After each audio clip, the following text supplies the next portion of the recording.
We're talking to you here from beautiful Maple Bay on Vancouver Island. Bill's wife, and I was a school teacher for my working years, and now I'm happily retired. My name is Bill Abram. I'm a retired school teacher too. I believe we began watching almost when they began to show up here on the island in late 1998, and 1999 we became more aware of it because we saw articles about them in Ontario, in Espanola. The town of Espanola in Ontario had sued the government because they were having excessive drift down of aluminum, and rainwater had been tested, and it was far above levels of safety.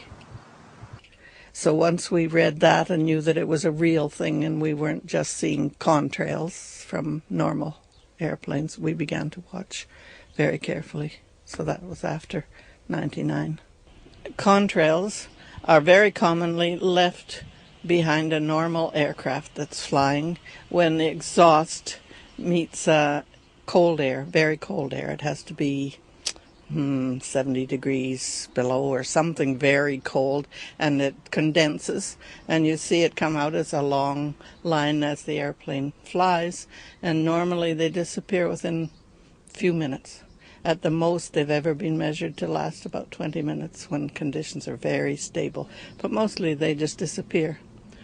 The chemtrail, what we call chemtrails, is not the regular exhaust.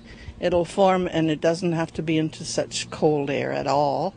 At much lower levels, not so cold, and it sprays out, and it hangs there in the air. It doesn't disappear in a few minutes. It can spread out, get wider and wider, and it can last for hours.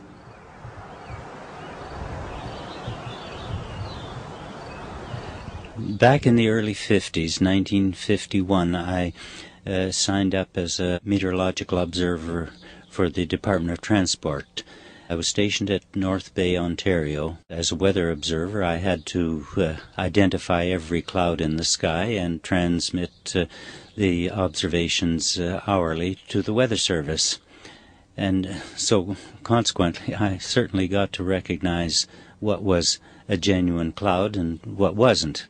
At that time, of course, I had nothing to compare it with, so I just knew what mare's tails were and the elevations of the clouds. I had to identify them. But as I see the chemtrails here, they do not match what I was taught was cirrus or mare's tails or altostratus in a very thin layer.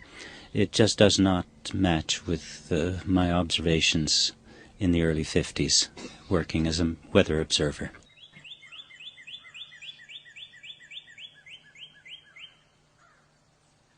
It was 2001 when we really became more seriously interested.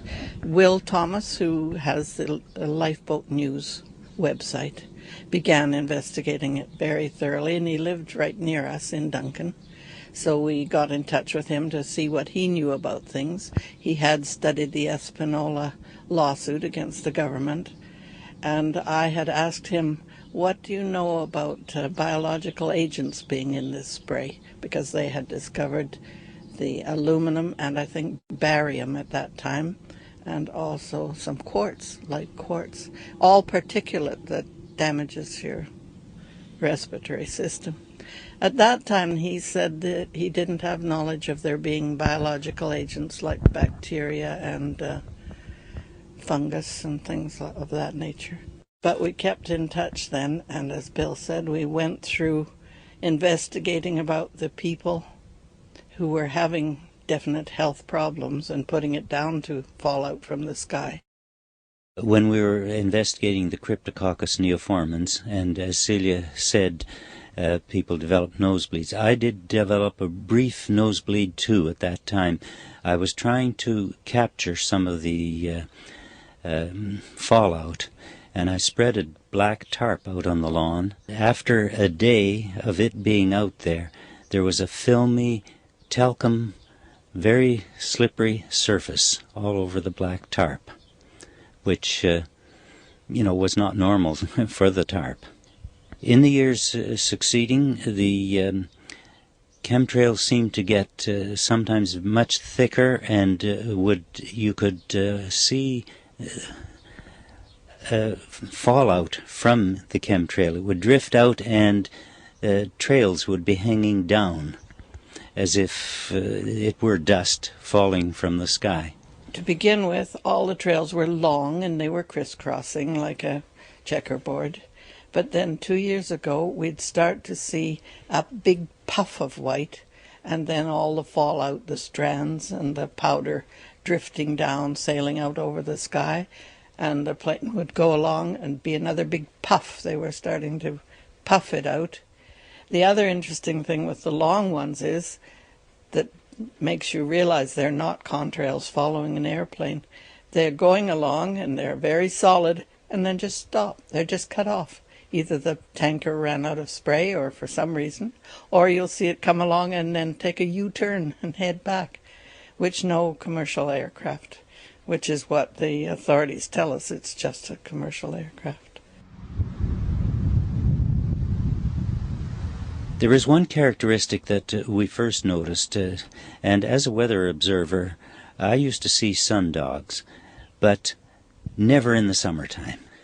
Yet, all through the summer, in 2001, 2002, we would see a complete ring around the sun, and on the two edges, the sundogs. But they weren't of the brilliance of rainbow colors that we would see during the winter months under natural conditions. I wouldn't say that the chemtrails have actually increased. There are some days when it's a beautiful blue sky day and no sign of anything. And you wonder, well, why aren't they doing it today? What's the purpose of covering the sky with this stuff? We have a photograph that was taken on September the 12th, 2001, of the tracks across the sky at a time when no commercial airlines were allowed to be in the air. That was just after 9/11. And this neighbor of ours took a photograph of it, which it was published in the newspapers. And it's very obvious that it's a chemtrail. They're a definite thing, and they have nothing to do with a regular airline contrail. We have had people phone, though, our local airports and the weathermen there, who confirmed, yes, oh, well, what is it? It's a joint operation with the American Air Force or some part of their defense system, and it's called sky obscuration. It's an effort to cover the sky. So I wrote about that to our Minister of Environment at the time, and he wrote back absolutely denying that there was any operation in connection with the U.S. departments, and that sky obscuration, absolutely not. We could never get anywhere with our government officials. They denied it completely. Official response mainly can be summed up as denial. They send me wonderful page letters of explanation on what a contrail is. And I write back and say, I don't really need an explanation about contrails. I want you to find out, get busy, and find out what's in this chemical spray that's being spread out. But that's it from the Minister of Environment, the Minister of Defense, from the Center for Disease Control. Don't want to admit that there's anything going on. You can't help but wonder why so few people notice it to begin with. Sometimes when it's a very heavy day of it and we're in town, we'll say to somebody in the parking lot, look up, do you see what's up there? They never noticed it, hadn't a clue what it is, and really aren't all that alarmed when we tell them.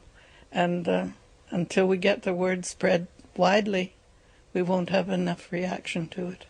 But we do put things in the paper, and I send out other information saying, call the government, call the Environment Department, tell them we don't want our skies covered with this. We've never been asked for permission to allow our blue skies to be covered. Never asked us.